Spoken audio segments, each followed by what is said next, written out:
Brian Mwambuki lost his sight in 2017. Later on, he became paralyzed and was diagnosed with a rare condition known as NMO. Right now, he has to be on treatment for the next 6 months to prevent permanent paralysis. This is his story. Brian had been prepared well in advance of what to expect from his colleagues and students and had to be brave. To his surprise, everyone seemed receptive and understanding. During the rehab, we had been prepared and we had been told that the world out there is not kind. So as you go out, you must be very brave. So when I went there, I went to that school with bravery. There's some confidence that had been put in us during the rehabilitation process. But at the same time, when I went to TSC and they called the principal of the school, the principal prepared the teachers. So they were ready for me. So when I went there, the teachers received me very well. The reception was very good. So I had been allocated some classes. The challenge was with the students. I went to some class and the student just tells me, "Teacher, you know, I have never even seen a blind man. So I don't even know how a blind man will teach me." Brian has had his fair share of challenges, some encounters with students taking advantage of his disability to be cheeky in class, but nothing that he could not handle. In each and every class that I had been allocated, we put down the ground rules, how we are going to operate. I told them that one, it is not my wish to be the way that I am, and it would not be good for anyone to take advantage of my situation. So the students have understood me and they have understood what I stand for. Family has played a very important role of supporting him through everything, and this, he says, keeps him going. The family was very supportive, starting from my dad to our last born. They were very supportive, very, very supportive. They were just around me all the time.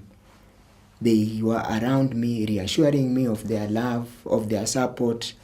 Whenever I wanted to go to hospital, they would always be there. Someone would always be there to take me to Kitale. When I want to go to MTRH, you would find someone, everybody wanting to take me. They were very supportive, and in fact, they are the ones who really built me up. And at that time, they are the ones who kept coming around me, helping me. A life-changing experience occurred beginning of the year. Brian could hardly understand what was happening to him. I went out to bask in the sun, and I realized something strange. The right leg was feeling that the sun is too hot, I need to get back in the house, but the left leg was not feeling anything.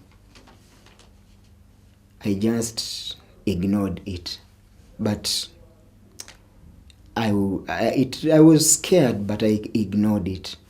When my wife came back in the evening, I told her that today something strange has happened. I want you to warm some water and massage my legs from the knee downwards. She boiled some water and tried to massage my legs. I got so much worried and things deteriorated very fast. By supper time, I couldn't move. But I could stand. Standing, I could stand but could not move. That is by supper time. By 9 p.m., the time I go to bed, it had crossed over to the other side, to the right side, the right leg also. Couldn't feel anything. So I was paralyzed. His worst fear was the idea of being a burden to his family. I started asking myself, what is this? I am already blind. Now if I become paralyzed, I will be now a burden to the society. Because when you are paralyzed and blind, what is it you can do? Nothing. So I became psychologically disturbed. I called the deputy of the school, Mr. Nzioka, a very good man. The next day he came. He would literally carry me like a child, just carries me like this up to his vehicle, takes me to his car, drives me to hospital. And at that time, I had even urine incontinence. Urine incontinence means you just find yourself urinating. Usikii kikuja, unapata tu the clothes are wet. It was so embarrassing. Before my children, I'm urinating in my clothes. I cannot move. Tests that had been carried out on him came back from India, and Brian had neuromyelitis, optica, a rare condition in which the immune system damages the spinal cord and the nerves of the eyes. We were advised to go to a certain hospital here in Nairobi, in Parklands, and that is where I got treatment. They started treating me. They carried out a number of tests, and at first they thought I had multiple sclerosis, because when they did the MRI of the upper spine, it revealed that there was some problem. They thought it was multiple sclerosis, but they still took some samples, and those samples were sent to India. They said there's no laboratory in Kenya that would carry out such a test. So they took those samples and sent to India and told me to come back after 2 weeks, to come back for the results. So we went home. After discharge, we went home, took the medication that they had given me. But at that time, the spasms were still there. I was still feeling the pain. Then after the 2 weeks, we came back for the results. And unfortunately, the results showed that I have NMO, Neuromyelitis optica. Treatment of this condition depleted his insurance, and he had to turn to family, friends, and colleagues for financial support, but it still was not enough. My cover is 800,000. So at that time, the insurance got depleted. Then that 800,000 got depleted. Then the remaining 400,000, the colleagues came in, chipped in, and contributed, plus the family. We paid for it. That was the first time. Although Brian keeps getting sudden relapses and attacks, doctors are recommending a 6 months continuous treatment, which will be complete therapy to get him back to normal.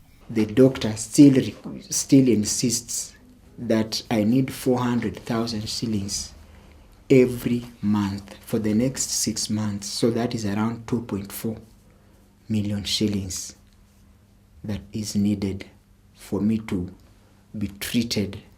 And remember, the NMO that I have, they say it is relapsing. So that means even after treatment, it goes and comes back. On several occasions, we had to put the interview on hold as he got an attack that he slowly tried to control.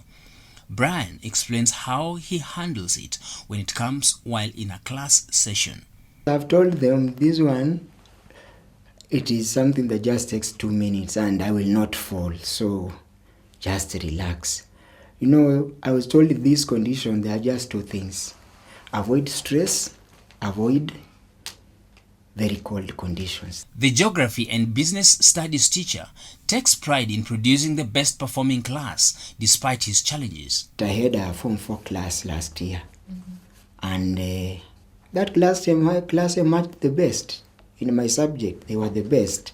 So they know that even though our teacher is in this condition, he is still able to perform. Brian is in need of 400,000 Kenyan shillings every month for the next 6 months to restore his health. With all this, I am appealing to any Kenyan or anyone else watching this program in Kenya or any part of the world to come to my assistance. My biggest fear is getting paralyzed and becoming a burden to the society. As I said earlier, I am already blind. I would wish to continue being productive and support my family. We have gone through a very rough time as a family, both at the time I lost sight and at this time when I became paralyzed from April. The colleagues have been there for me, the old boys have been there for me, the school administration have tried their best, and I'm appealing to others to come in, other organizations with the CSR. You can come in and support me, at least get this medication for the next 6 months. It is very important. I am unable to raise that amount. Kindly come in and assist, because I would wish to continue contributing positively to this nation. I appreciate that the times are very tough. With the COVID situation, things are tough. But kindly share this message with a friend and another friend and another friend, so that the little they have, they can spare and help me to get back on my feet and continue being productive.